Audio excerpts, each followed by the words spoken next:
خواتین و حضرات، میں خالد فتح محمد گجرانوالہ لٹریری فورم کی طرف سے آپ سے مخاطب ہوں۔ ہم تقریباً آج ایک مہینہ ہو گیا ہے، اس میں ہم نے چند ایک ویڈیوز لگائی ہیں اور ہمیں جو آپ کی طرف سے رسپانس آ رہا ہے وہ خاصا حوصلہ افزا ہے۔ گو ہمیں کومنٹس کم مل رہے ہیں، لیکن جو ہمارے ویورز ہیں ان کی تعداد میں مسلسل اضافہ ہوتا جا رہا ہے، جس کے لیے میں آپ کا شکر گزار بھی ہوں، اور امید کرتا ہوں کہ آپ ان ویڈیوز کو پھیلائیں گے۔ تو خواتین و حضرات، پچھلی ویڈیو جو آپ نے دیکھی اس میں ہم نے نون میم راشد کے بارے میں بات کی۔ نون میم راشد کا تعلق گجرانوالہ کے سے تھوڑے فاصلے پر مغرب کی طرف ایک آبادی، ایک قصبے، ان کا تعلق علی پور سے تھا، جس کا پرانا نام اکال گڑھ ہے۔ اکال گڑھ سے مزید مغرب کی طرف دریائے چناب کی طرف جائیں تو ایک اور آبادی ہے نسبتاً چھوٹی، جسے کسی وقت میں رام گڑھ یا رام نگر کہا جاتا تھا۔ موجودہ نام اس کا رسول نگر ہے۔ یہ ابھی رام گڑھ یا رسول نگر موجودہ، یہ ایک تھوڑے سے بلندی یا ایک چھوٹے سے ٹبے پر واقع گاؤں ہے، آبادی ہے۔ اس کے مشرق، شمال اور جنوب میں دور تک کھیت لہلاتے تھے بھی اور لہلاتے ہیں بھی، اور مغرب کی طرف تب دریائے چناب بہتا تھا، اور یہاں سے دریائے چناب کی لہریں نظر آتی تھیں، خاص طور پر جب وہ برسات کا موسم ہو۔ ویسے بھی پانی جو بہتا تھا آج کل کی طرح نہیں کہ کہیں سے پانی کو بند کر دی گیا ہے، کہیں سے کوئی رکاوٹ آ گئی ہے۔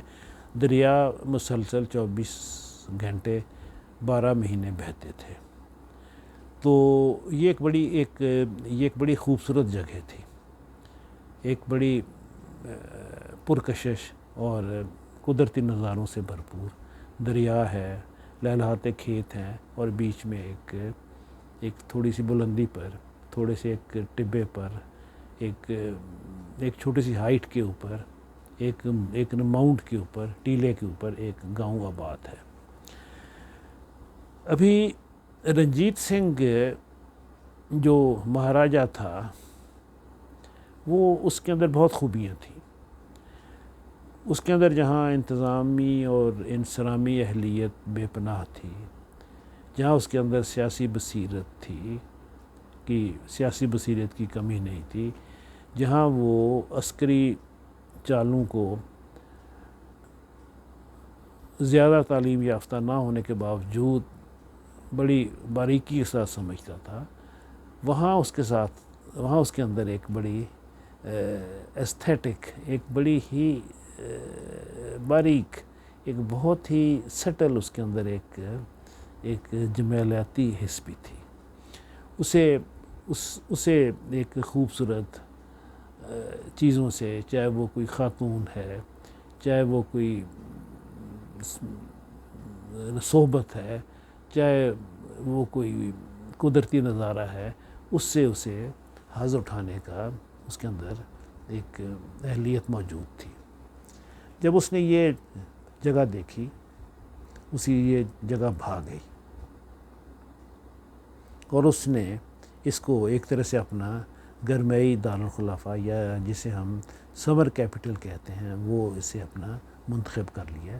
یہاں ایک چھوٹا سا محل بنایا گیا اور ایک بارہ بنائی گئی، جہاں سے شام کو جب بھی اس نے آنا تو دریائے چناب کا نظارہ ہوتا تھا۔ اس نے بیچ میں باغ لگائے اور وہاں سے اس نے بیٹھنا، اپنے صحبت کرنی، چاہے وہ پڑھے لکھے لوگ تھے، چاہے اس کے جن کے ساتھ اس نے مشاورت کرتا تھا اپنے حکومت چلانے کی، چاہے وہ خواتین تھیں جن کی صحبت میں وہ اپنا وقت گزارنا چاہتا تھا۔ یہ جگہ اسے بہت پسند تھی۔ یہاں چند اس بستی میں، اس آبادی میں چند خاندان تھے، سید خاندان، جو سوئی کا کام بہت اچھا کرتے تھے، جسے ہم نیڈل ورک کہتے ہیں۔ وہ اس میں طاق تھے، ماہر تھے، اور وہ اس میں ہمیشہ کچھ نہ کچھ نیا نکالتے رہتے۔ یعنی وہ ایک طرح سے کیا، وہ مکمل طور پر فنکار تھے۔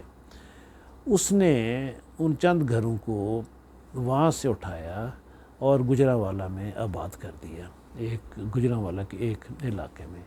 وہ جو جگہ تھی وہ بعد میں بازار سید گرہ مشہور ہوا۔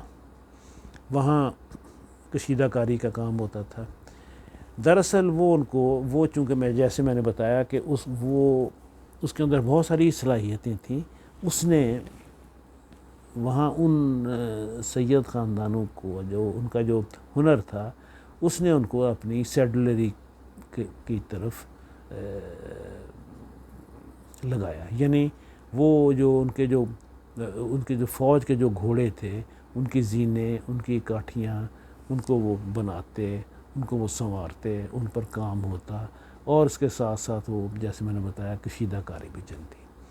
ایک روایت یہ بھی ہے کہ بر صغیر کی اردو اور پنجابی کی، پھر بعد میں وہ گرمکھی میں بھی چلی گئی، مشہور ادیب امرتا پریتم کے باپ کا گھر بھی یہاں تھا۔ اور ایک روایت یہ بھی ہے کہ امرتا پریتم کے باپ کا گھر محلہ گرو نانک پورہ میں تھا، جو کہ زیادہ ہمیں مصدقہ لگتا ہے۔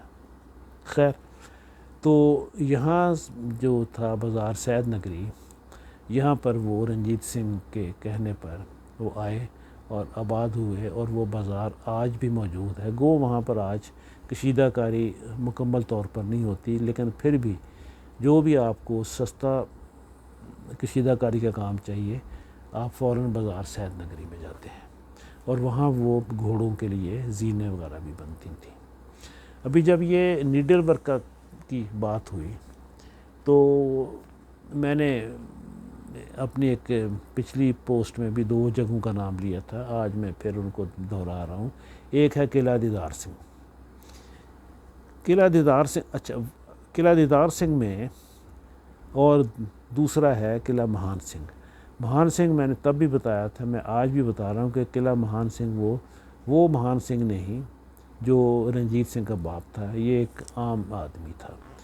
عام آدمی سے مراد کہ وہ ایک نوٹیبل تھا اس ایریا کا، اور قلعہ مہان سنگھ قلعہ دیدار سنگھ سے کوئی زیادہ فاصلے پر نہیں۔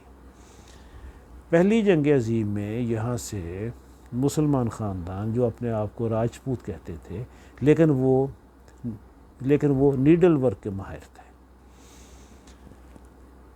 وہ ان کو انگریز، جس طرح چند سید خاندانوں کو رنجیت سنگھ اس گاؤں سے اٹھا کر گجرانوالہ لے آیا، اسی طرح ہی انگریز ان 2 آبادیوں سے ان راجپوتوں کو جو کہ جن کا نیڈل ورک اچھا تھا، جو اس میں ماہر تھے، ان کو انہوں نے اٹھایا اور وہ سنگاپور لے گئے۔ وہ سنگاپور جا کر انہوں نے پہلی جنگ عظیم، جیسے میں نے بتایا، وہاں انہوں نے وردیاں سینے کا کام شروع کیا۔ اچھا، وہ یہ جو وردیوں کا جب وہ کام کر رہے تھے، ان کو اس کا معاوضہ پاؤنڈس میں ملتا تھا، اور وہ پیچھے اپنے گھروں کو، اپنے خاندانوں کو، اپنے کنبوں کو وہ پاؤنڈس بھیجتے رہے۔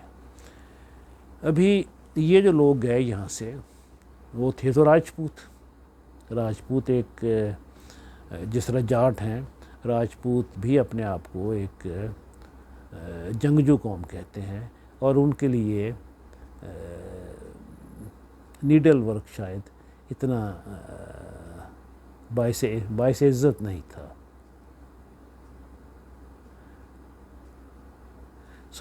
وہ جو غالب کا شعر ہے کہ 100 پشت سے میرا پیشہ سپاہ گری ہے، تو شاعری کوئی مجھے ذریعہ معاش نہیں، لیکن ان خاندانوں کا ذریعہ معاش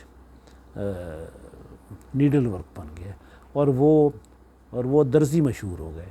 وہ آج بھی، وہ کہتے تو اپنے آپ کو راجپوت ہیں، لیکن وہ جانے درزی ہی جاتے ہیں، اس لیے کہ ان کا پیسہ یا ان کے پاس جو دولت ہے، جو ان کے بڑے بڑے گھر بنے ہیں، جو انہوں نے زمینیں خریدی ہیں، وہ سب کے سب نیڈل ورک سے ہی آئیں۔ اسی طرح برادریوں سے میں مراد ہم ان کو قومیں بھی کہہ سکتے ہیں، وہ ان کا جو ہندو مت کے مطابق ان کا کام کچھ ہوتا ہے، لیکن وہ کسی اور طرف ان کا پیشے میں وہ پڑ جاتے ہیں جہاں سے وہ ان کو پیسہ آتا ہے۔ دراصل ہم جو بھی کہیں ذات پات کی یا اس کو مانے یا نہ مانے، لیکن ایک حقیقت اٹل ہے اور وہ ہے معاشیات۔ معاشیات آپ کو اپنی ذات، اپنی قوم، سب کچھ بدلنے پر مجبور کر دیتی ہے۔ جیسے میں نے بتایا کہ یہ جو سید خاندان تھے وہ نیڈل ورک کا کام کرتے تھے، راجپوت جو سنگاپور چلے گئے اور انہوں نے درزی کہلانے کو ترجیح دی، لیکن انہوں نے اس اپنے پیشے کو نہیں چھوڑا اور انہوں نے اپنے ایک جنگجو قبیلے سے تعلق ہونے کی کوئی پرواہ نہیں کی۔ ابھی یہ نہیں کہ کوئی درزی ہونا کوئی خامی ہے، نہیں، ہرگز نہیں۔ میرا ایک بڑا پسندیدہ موسیقار ہے، سجاد حسین اس کا نام ہے، اس کا باپ ایک درزی تھا اور وہ بہت اچھا درزی تھا، اور وہ اتنا پرفیکٹ تھا کہ اس کی پرفیکشن جو تھی وہ سجاد حسین نے اپنے آرٹ میں ڈال لی، اس نے موسیقی میں ڈال لی۔ بات کہاں سے کہاں چلے گی؟ بات یہ ہے کہ پیشہ آپ کا جو ہے وہ اہم تر ہے آپ کی ذات سے، کیونکہ پیشہ آپ کو آپ کے ذرائع آمدنی کو بہتر بناتا ہے۔ اسی پیشے سے آپ اپنے خاندان کو، اپنے عزیزوں میں آپ اسی پیشے کی وجہ سے جانے جاتے ہیں۔ خواتین و حضرات، بات آئی تھی، چلی تھی، رنجیت سنگھ سے بات چلی تھی، اس چھوٹے سے گاؤں سے جو کہ اس کا گرمیوں کا دارالخلافہ تھا۔ آج وہاں پر اس بارادری کا نام و نشان نہیں۔ ہاں، اس گاؤں میں ایک جین مت کا مندر ہے، بہت بڑا مندر، جو غالباً کہا یہ جاتا ہے کہ برِ صغیر میں جینیوں کے جو ایک بڑے مندر ہیں وہ ان میں سے ایک ہے۔ وہاں چند ایک گردوارے بھی تھے، لیکن ان کو ہم لوگوں نے گرا دیا اور صرف وہ ایک جین مت کا مندر قائم ہے۔ میں یہ کہنا چاہوں گا کہ ہمیں، یہ میں ایک دفعہ پہلے بھی کہہ چکا ہوں، کہ ہم نے اپنی جو تاریخ ہے برِ صغیر کی، ہم نے اس کی حفاظت کرنی ہے، ہم نے اس کا ڈیفینس کرنا ہے، نہ کہ ہم نے اس کو مسخ کرنا ہے۔ اگر آپ محسوس کرتے ہیں کہ ایک جگہ کا نام ہمارے مطابق موضوع نہیں، خدا کے لیے اس جگہ کا نام مت بدلیں۔ آپ اس سے کچھ فاصلے پر جو بھی آپ نام دینا چاہیں، آپ ایک نئی بستی بسا دیں۔ آج کل نئی بستیاں بساتے ہوئے یقین مانیں کوئی وقت نہیں لگتا، چند ایک گھر وہاں پر آباد کرنے ہیں اور آہستہ آہستہ وہ غلام عباس کے افسانے آنندی کی طرح وہاں پر ایک شہر بس جائے گا۔ آپ ان پرانے ناموں کو مت بدلیں۔ سنا ہے کہ قلعہ دیدار سنگھ، قلعہ مہان سنگھ، ان کے نام بدلنے کی بھی ایک تحریک ہے۔ اگر میں اپنے اس ویڈیو کے معرفت وہ لوگ جو اس کا نام نہیں بدلنا چاہتے، وہ اگر کسی طرح سے اس ویڈیو کو سن لیں، میں انہیں یقین دلاتا ہوں کہ میں ان کے ساتھ ہوں۔ پھر میں کہتا ہوں کہ ہم نے تاریخ کو مسخ نہیں کرنا، ہم نے اسے ڈسفگر نہیں کرنا، ہم نے اس تاریخ کو بچانا ہے اور نام بدل کر ہم تاریخ کو بچا نہیں رہے، ہم نئی تاریخ رقم نہیں کر رہے، ہم اسے ختم کر رہے ہیں۔ سو میں ایک دفعہ پھر درخواست کروں گا کہ جو پرانے نام ہیں انہیں ہی چلنے دیں۔ ہمارے دیکھا دیکھی ہمارے پڑوس میں بھارت نے بھی یہ کام شروع کر دیا ہے، چنانچہ وہ بھی وہاں سے جو اسلامی جو نام تھے، سڑکیں تھیں، انہوں نے کہا کہ جب وہاں پر ختم ہو رہا ہے تو یہاں پر کیوں رہے۔ سو یہ ہمیں اگر ہم اس کو روک دیں گے تو شاید وہاں بھی رک جائے۔ تو ایک دفعہ پھر، تیسری دفعہ میں پھر درخواست کروں گا کہ ناموں کی حفاظت کریں، تاریخ کی حفاظت کریں، اور نئے نام رکھنے کے لیے نئی بستیاں بسائیں۔ نئی بستیاں بسانا، نئی سڑکیں کھولنا ایک نیکی کا بھی کام ہے، اور ایک آپ نئی تاریخ بھی رقم کر رہے ہیں۔ سو خواتین و حضرات، اگر آپ کو یہ ویڈیو پسند آئی ہو تو میں درخواست کروں گا کہ آپ اسے لائک کریں اور اسے دل کھول کر شیئر کریں۔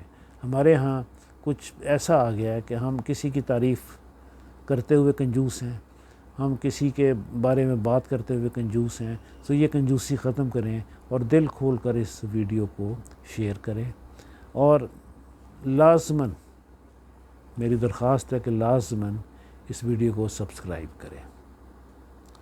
سو خواتین و حضرات، اگلی ہماری ویڈیو تک آپ خیریت سے رہیں، خوش رہیں۔ خدا حافظ۔